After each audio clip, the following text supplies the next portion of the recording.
Now, it's time to deepen the conversation with our upcoming panel discussion on topic Implementing NEP 2020. And the moderator is Mr. Ranjit Kamboj. And our panelists are Dr. Mukesh Kumar and Mukesh Rohil, Sukhraj Joshan and Dr. Anju Sharma. We request our moderator and panelists to be on the stage. Mr. Ranjit Kamboj, an experienced academician with over 7 years in school education and administration. Dr. Anju Sharma, a senior educationist with over 3 decades of experience in academics and administration. Dr. Mukesh Kumar, Director SRK Educational Services, have been working in the field of education for the last 25 years. Thank you so much, ma'am. सबसे पहले तो नमस्कार सभी को, सत श्री अकाल। आज edu conclave 2025 में माता हरकी देवी शिक्षण संस्थान में आज इस प्लेटफॉर्म पर पहुंचने पर और ये मौका देने पर माता हरकी देवी की पूरी टीम का, खासतौर पर मंदर अंकल, रिस्पेक्टेड कुलदीप मैम और इनकी पूरी टीम का हार्दिक अभिनंदन, अभिवादन, धन्यवाद। आज हम बहुत एक इम्पॉर्टेंट टॉपिक पे डिस्कस करने जा रहे हैं। एनईपी 2020, इसके विजन और ग्राउंड रियलिटीज और जो प्रॉब्लम हमें लास्ट 4-5 इयर्स में आई, उसके रिगार्डिंग हमारे साथ पैनलिस्ट हैं, बहुत बड़े अनुभव वाले पैनलिस्ट हैं, तो इनसे हम चर्चा करेंगे वन बाय वन। तो मैं इंट्रोड्यूस कराना चाहूंगा, हमारे मुकेश रोहिल जी हैं, श्रीमान मुकेश रोहिल जी सोनीपत से हैं, 25 साल का अनुभव है। हमारे डॉक्टर अंजू शर्मा जी हैं, पिछले 40 वर्षों का अनुभव है शिक्षा क्षेत्र में। और हमारे रानिया से director principal the Gurukul school आदरणीय सुखराज सिंह जोशन जी हैं। तो आज ये पैनल हमारे साथ जुड़ा है, जिनके साथ हम एनईपी 2020 पे चर्चा करेंगे कि जैसे कि आपको पता है कि पिछले 5 सालों में आपने भी बहुत सारी एनईपी पे डिस्कशंस की हैं और उसमें बहुत बड़ी चीजें बताई गई हैं जो हमारे भारत देश के लिए बहुत एक बड़ा गिफ्ट साबित हो सकती हैं। क्योंकि पिछले 5 वर्षों में जो जितने भी सेमिनार, वेबिनार सीबीएसई की तरफ से, एचपीएससी की तरफ से, आईसीएसई बोर्ड की तरफ से, जितने भी बोर्ड्स हैं डिफरेंट उनकी तरफ से जो भी डिस्कशन या वेबिनार्स हुई हैं, उनमें यही बोला गया कि इनोवेटिव थिंकर्स और क्रिटिकल थिंकर्स और कॉम्पिटिटिव थिंकर्स हमने बच्चे पैदा करने हैं। और ये मैं समझता हूँ कि ये जो एनईपी लागू की गई है, ये कोई पॉलिसी डॉक्यूमेंट नहीं है, ये भारत को एक दिशा देने का एक बहुत बड़ा टूल है, ये कोई डॉक्यूमेंट नहीं है। तो उसके रिगार्डिंग मेरा पहला प्रश्न आपसे रहेगा कि how far has NEP 2020 moved from policy to classroom practice in schools level? Incorporating art means art integration. We could not achieve that art integration dream of 2005, and then all of a sudden 2020 came into being. Undoubtedly, we have changed some classroom practices because there is a sea change when we talk about pedagogical changes. The perspective of the students has changed. The perception of the 21st century learners has also changed. That has gone to a sea change. Module बताते हैं, वो module को लागू करने में एक school level पे, शहरी स्कूल है या ग्रामीण स्कूल है, क्या दिक्कत है? ऐसे है कि एनईपी के कोई सिलेबस चेंज नहीं किया है। वैसे NEP that is only mindset change करना बस अपना।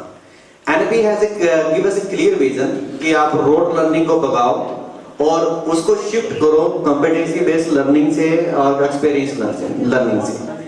बट अर्लियर कि एज सर टोल्ड कि 30 years से कि that we are using same pattern traditional teaching, वो थोड़ा सा कि शिफ्ट करना है उसको नया कॉम्पिटेंसी बेस्ड एक्सपीरियंस लर्निंग के अकॉर्डिंग, वो थोड़ा सा उसको जो माइंडसेट चेंज करना उसी में दिक्कत आ रही है। और वो ये नहीं है कि सिर्फ टीचर के पॉइंट ऑफ व्यू से, वो हर एक पॉइंट पे है, स्कूल पे, पेरेंट्स के, टीचर्स के लेवल पे और इवन बच्चों के लेवल्स पे वो क्या क्या प्रॉब्लम्स मैं थोड़ी सी आपसे शेयर करता हूँ टीचर्स लेवल पे कि मोस्टली द टीचर्स सपोज कि they think they are willing but they are not prepared, वो प्रिपेयर नहीं है जी। एक टीचर्स को अगर वो टीचिंग करनी है तो एक question simple questions according to the text of it, they are able to make the simple questions, but they are not able to make the competency based question, experiential learning, this type of things.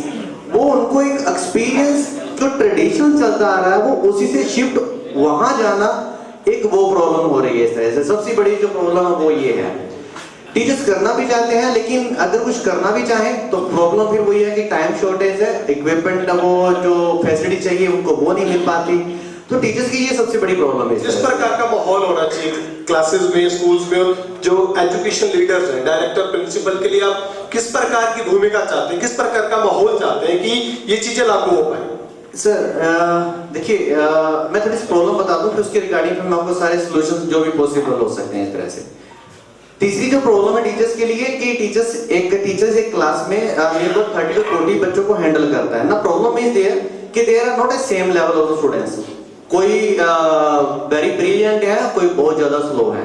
अगर एक language teacher वो देखता है कि ठीक है कि एक बच्चे की जो रीडिंग कम्प्रीहेंशन बहुत अच्छा है तो दूसरा बच्चा ऐसा भी हो सकता है उसको रीडिंग फ्लो नहीं है बिल्कुल उसका, तो इंडिविजुअलाइज्ड जो लर्निंग की बात एनईपी करता है वो इंडिविजुअल इतने बच्चों पे इतना फोकस करना एक वो भी प्रॉब्लम है। पेरेंट्स हैं उनका अलग ही इशू है, बच्चों के नंबर क्यों नहीं आए जी, दे डोंट थिंकिंग अबाउट कि स्किल्स क्या है उन्होंने किया इस बारे में सोचते नहीं है। पेरेंटिंग वर्कशॉप की भी आवश्यकता है। अब मेरी तो ये सोच है कि बच्चों को पढ़ाने से पहले बच्चों के पेरेंट्स को पढ़ाओ आप इस तरह। तो माता हरकी देवी और निशा से मैं कहना चाहूंगा कि पेरेंटिंग वर्कशॉप के लिए भी जो एक बढ़िया रिसोर्स पर्सन आप अपॉइंट कीजिए ताकि जो चीजें एनईपी में लागू सर कर सकते हैं वो पेरेंट की हेल्प के बिना नहीं हो सकती है। तो पेरेंट जितना ज्यादा हेल्पफुल होगा उतनी ज्यादा चीजें सर के कहने का मतलब हम बहुत अच्छी तरीके ग्राउंड रियलिटीज पे जा सकते हैं। बिकॉज पेरेंट्स फिर वही बात है कि number and that's all, they don't think about कि आपके बच्चे ने क्या। ठीक है सुग्रा sir, thank you so much. मेरा रोहित सर से अगला प्रश्न है कि रोहित सर हम टीचर्स को जैसे कि सुग्रा सर से मेरी डिस्कशन हुई, टीचर्स कैसे तैयार कर सकते हैं आप एनईपी को 100% इम्प्लीमेंटेशन के लिए, क्योंकि सबसे बड़ा टास्क टीचर का यही है। अगर टीचर ट्रेन नहीं होगा तो एनईपी का जो एक सपना है वो अधूरा ही रह जाएगा। See, standardized instructions, guidelines have been issued to teachers, prepare हुई हैं और इसके लिए national professional standards for teachers भी आए हैं, they have been set, और जो ये वर्कशॉप्स हो रही हैं ये भी उसी के को ध्यान में रखते हुए हो रही हैं। जब हम बात करते हैं मॉनिटरिंग की, जैसे कि थोड़ी देर पहले भी मॉनिटरिंग की बात हो रही थी, एक रिसेंटली हुआ है, एक बिल पास हुआ जिसमें विकसित भारत शिक्षा अधिक्षण एक नया बिल बनाया है जिससे यूजीसी और एआईसीटीई उनके राइट्स भी विकसित भारत शिक्षण अधिक्षण को दे दिए गए हैं, अब वो मॉनिटरिंग करेंगे। इसी प्रकार से टीचर्स की क्वालिटी की मॉनिटरिंग करने के लिए भी चीजें की गई हैं। और अगर आप सीबीएसई की बात करें तो सीबीएसई पे तो सेल्फ असेसमेंट स्कूल्स को भी करने के लिए बोला है जो ओएसएस पे अपलोड होता है। तो चीजें क्या हैं, देखिए हमें अपने पर्सपेक्टिव को चेंज करना पड़ेगा। जब जैसे मैंने आर्ट इंटीग्रेशन की बात की, 2005 से लेके आज तक आर्ट इंटीग्रेशन क्लासरूम्स में नहीं पहुंचा।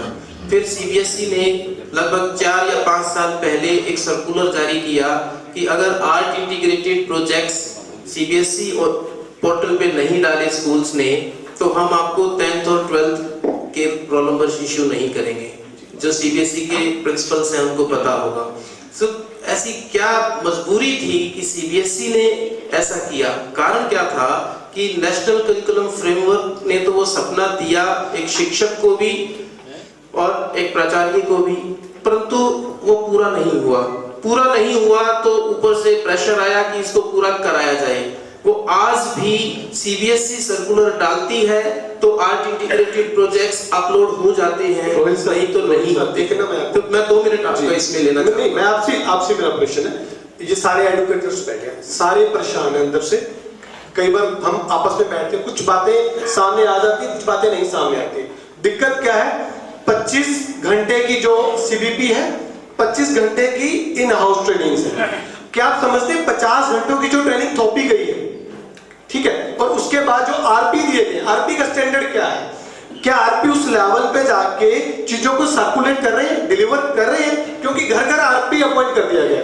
आपको डंडा है, सीबीएसई का बहुत बड़ा डंडा है, जैसे आपने बोला कि ओसिस को बंद कर दिया जाएगा, तो आरपी उस लेवल पे जाके चीजों को डिलीवर कर पा रहे हैं, क्योंकि टीचर भी सैटरडे संडे टीचर का ऑक्यूपाई किया जा रहा है, ठीक है, टीचर भी बड़ा स्ट्रेस फील कर रहे हैं। तो आप क्या कहना चाहेंगे आरपी के लिए? देखिए 50 आवर्स की ट्रेनिंग जो है बड़े आसानी से हो सकती है, लेकिन जो आपने दूसरा क्वेश्चन इसके साथ जोड़ा है वो है रिसोर्स पर्सन्स का।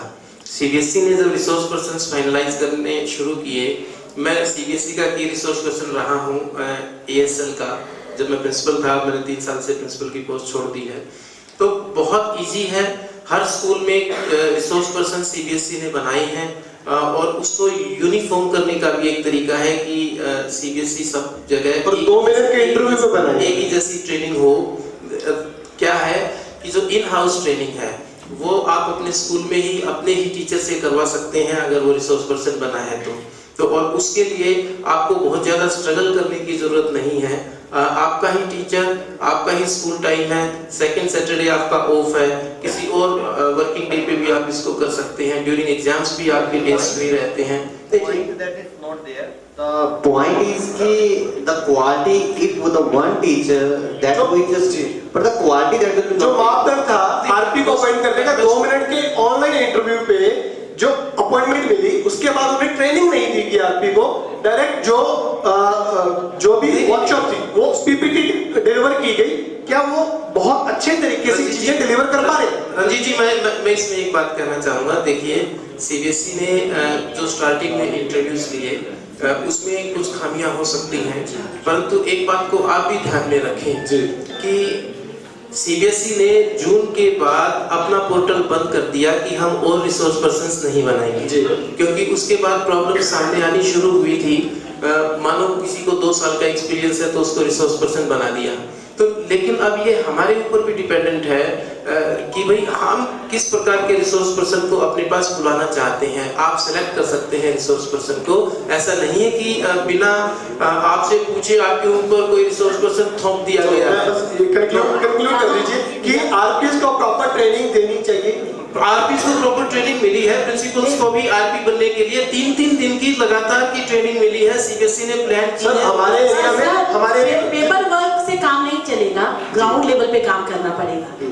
पेपर में तो बहुत सीबीएसई ने किया, वो रिसोर्स पर्सन जो भेज रहे हैं हम सबको पता है उनकी क्वालिटी क्या है। पेपर वर्क पूरा करके ट्रेनिंग को तिलांजलि दे लेना। इसी से रिलेटेड में मेरा प्रश्न, आप मुझे बता दीजिए, जो पॉलिसी बनी है, ठीक है, उस पॉलिसी को इम्प्लीमेंट करने के लिए और स्कूल लीडर्स जो क्लासरूम में टीचर्स हैं उनके बीच में जो गैप है वो कैसे भरना है? वो gap can't be used every day training because principals are bounded to visit in a school in each and every class. They are facing each and every child's problem. Whenever teachers are doing anything which is not positively right for a student, we principals have to call them and train them.